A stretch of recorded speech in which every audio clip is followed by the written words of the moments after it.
Welcome back to Inside Sources. Today, I'm going to have a short segment, that is a response to my take.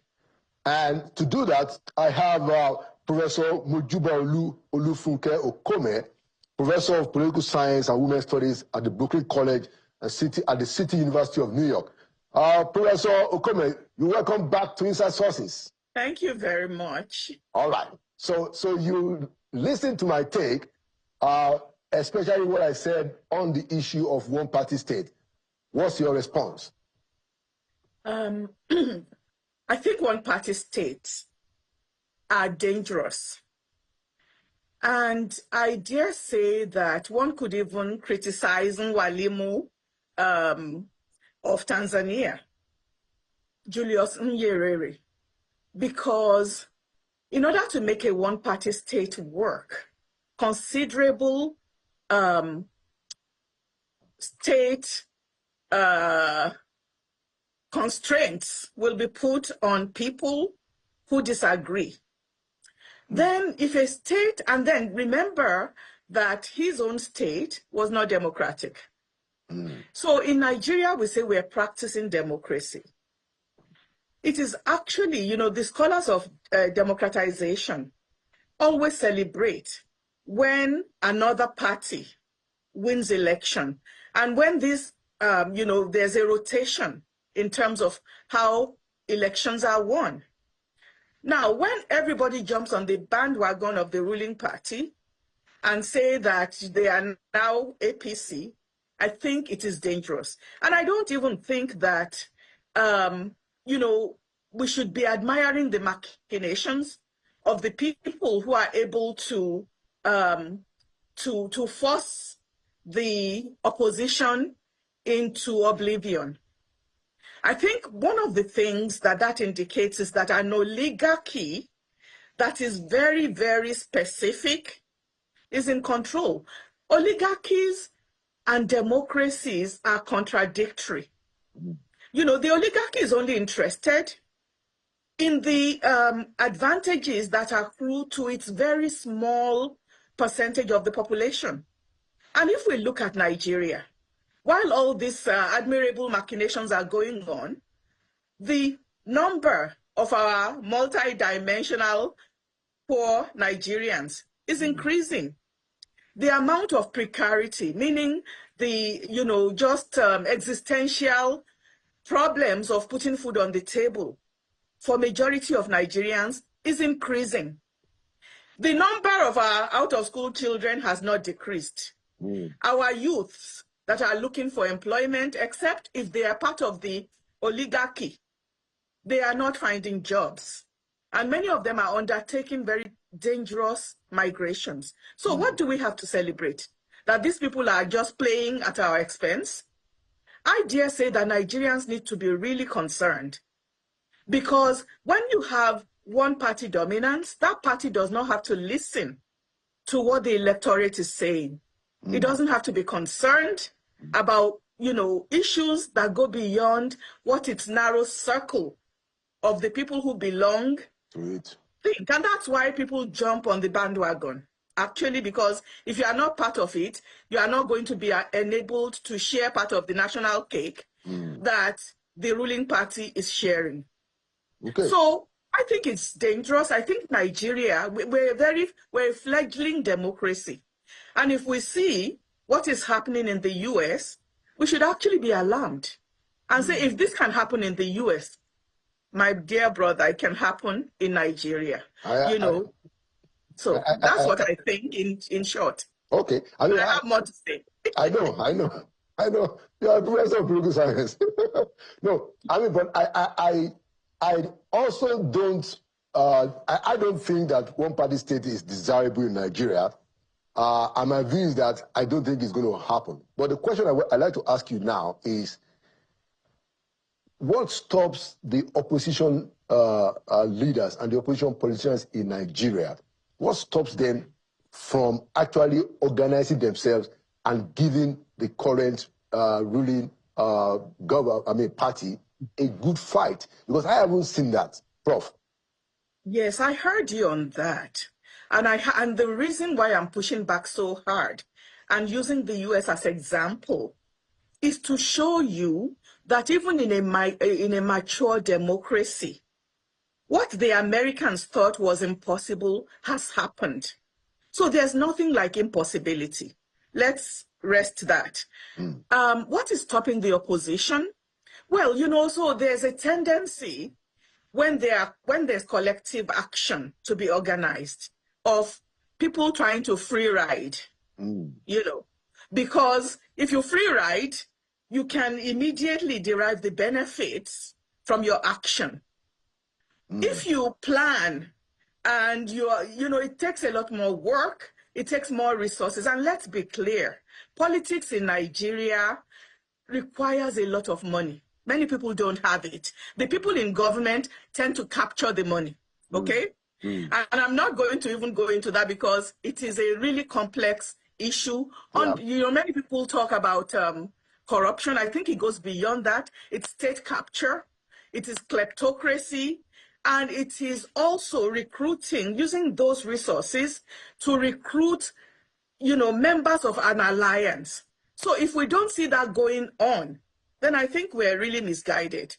That the state uses resources to increase the fold of the people who will support the ruling party, and other actors don't have access to those resources. So that's one of the things that's stopping them. The other thing is this tendency to free ride. And the third thing, and so scholars who also look at power, they talk about bandwagoning.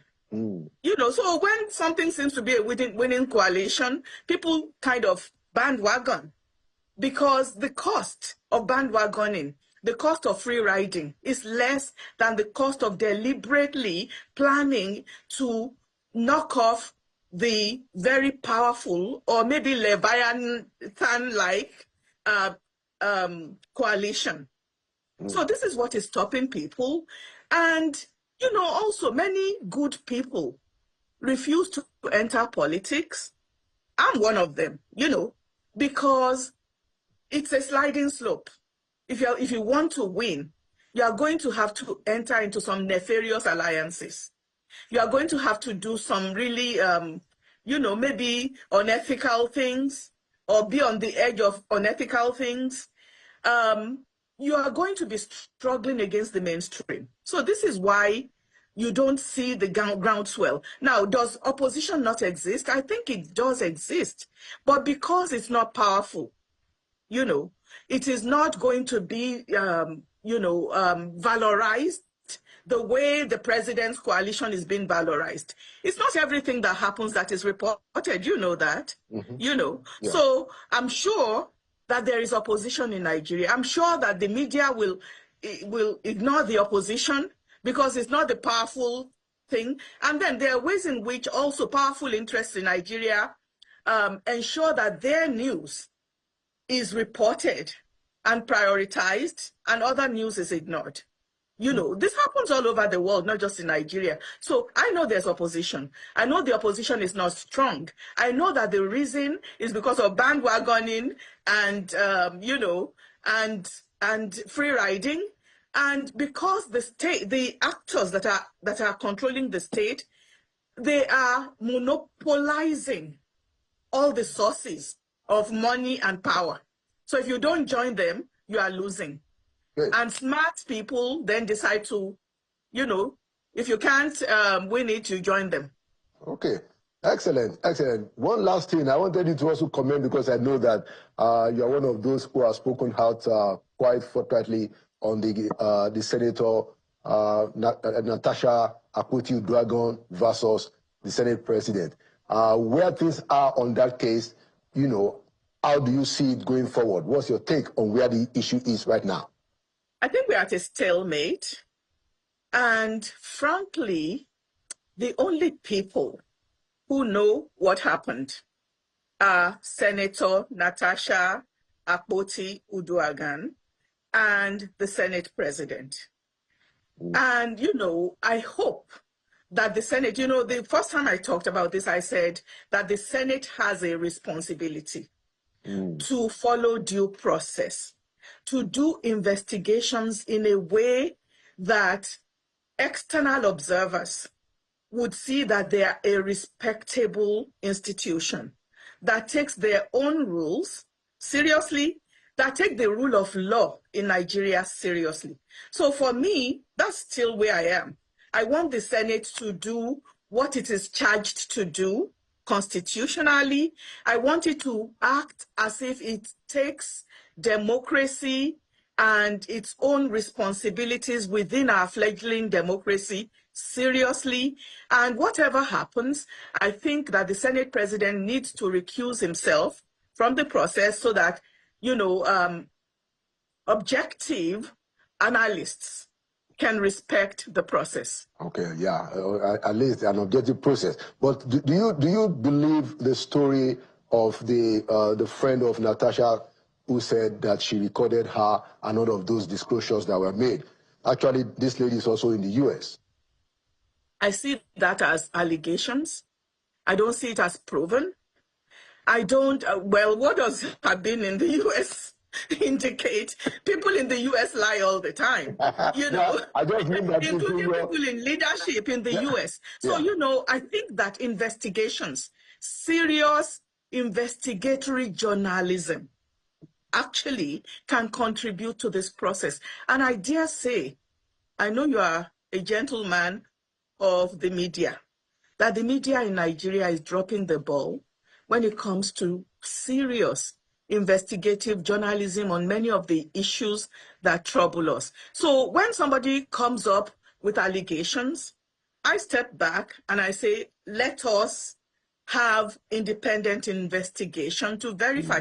All this smoke and mirrors about, recording somebody, that they're deep fakes. Yeah. You know that there's all kinds of ways in which discourses can be manipulated. So I don't emotionally jump and say, oh, this person has said this, so somebody is lying.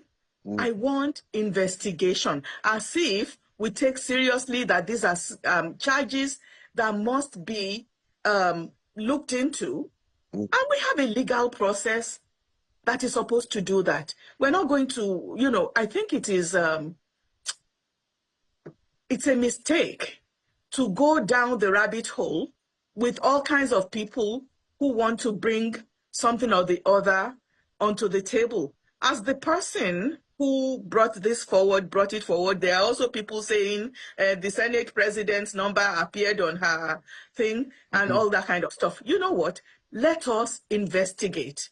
Okay. And let us stop being, just dilly-dallying on this, because I think many of us are looking for the entertainment value of this all and not really looking to solve the problem and ensure that our Senate works as a serious institution that is respected as contributing to the maturation of democracy in Nigeria.